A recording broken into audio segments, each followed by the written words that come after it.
रत्नागिरी नगर परिषद निवडणुकीत सर्वच पक्षांकडून उमेदवारी अर्ज भरण्याची प्रक्रिया सुरू आहे। प्रभाग क्रमांक 9 मधून सौ सायली पाटील, प्रभाग क्रमांक 14 मधून बंटी कीर, प्रभाग क्रमांक 8 मधून नायदा सोलकर आणि प्रभाग क्रमांक 12 मधून सौ जागृती पिलणकर यांनी उमेदवारी अर्ज दाखल केलेत। त्यावेळी शिवसेनेच्या पदाधिकाऱ्यांसह उमेदवारांचे सहकारी उपस्थित होते।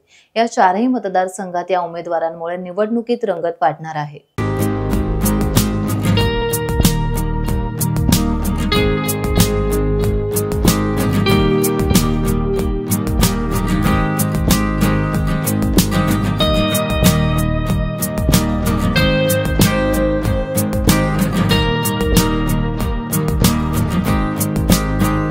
टाइम्स डिजिटलला लाईक करा, शेअर करा, सबस्क्राइब करा आणि बेल आयकॉन दाबायला विसरू नका।